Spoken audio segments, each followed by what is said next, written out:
మరుగున పడిన చరిత్రకారుల జీవితాలను, మహనీయుల గొప్పతనాన్ని వెలికితీసి వారి ఆదర్శ భావాలకు అనుగుణంగా సీఎం రేవంత్ రెడ్డి ప్రజాప్రభుత్వం అధికారికంగా వారి జయంతి, వర్ధంతి కార్యక్రమాలను చేపట్టడం గొప్ప విషయమని భూపాలపల్లి ఎమ్మెల్యే గండ్ర సత్యనారాయణరావు అన్నారు. ఆదివారం భూపాలపల్లి నియోజకవర్గం రేగొండ మండలం రేపాకపల్లి గ్రామ శివారు నర్సింగాపూర్ గ్రామంలో సగర సంఘం ఆధ్వర్యంలో సగర భగీరథ మహర్షి జయంతి వేడుకలు ఘనంగా జరిగాయి. ఈ కార్యక్రమానికి ముఖ్య అతిథిగా భూపాలపల్లి ఎమ్మెల్యే గండ్ర సత్యనారాయణరావు హాజరయ్యారు. ఎమ్మెల్యేకు సగర కులస్తులు, గ్రామస్తులు శాలువాలు కప్పి స్వాగతం పలికారు. ముందుగా భగీరథ మహర్షి విగ్రహానికి ఎమ్మెల్యే పాలాభిషేకం చేసి పూలమాల వేశారు. అనంతరం ఎమ్మెల్యే మాట్లాడారు.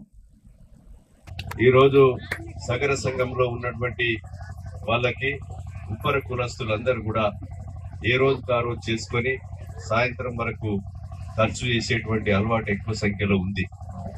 ఆ ఖర్చు చేసుడు తక్కువ చేసి అదే విధంగా కొంచెము మిగులు వ్యవస్థలో ఉండాలని ఈ రోజు యూత్ చదువుకున్నటువంటి పిల్లలకు కూడా రాజీవ్ యువ వికాసులో మీ యొక్క ఉపర సంఘం ఏదైతే యువకులు మేస్త్రి పని చేసేటువంటి వాళ్ళు ఉన్నారో వాళ్ళందరికీ కూడా మీరు గ్రామాల వారీగా నాకు లీస్ట్ ఇస్తే తప్పకుండా మీకు రాజీవ్ యువ వికాసులో 50,000 అయితే మొత్తం సబ్సిడీ, ₹1,00,000 అయితే 90,000 మాఫీ పైసలు, 2 లక్షలు అయితే 1,80,000 మాఫీ పైసలు, 3 లక్షలు అయితే మరి 2,10,000 సబ్సిడీ పైసలు బ్యాంక్ కార్యక్రమంతో మీకు ఇప్పించి మీ యొక్క కుటుంబాన్ని ప్రోత్సహించే విధంగా నేను సహకరిస్తాను. ఈ సందర్భంగా నేను తెలియజేస్తున్నాను.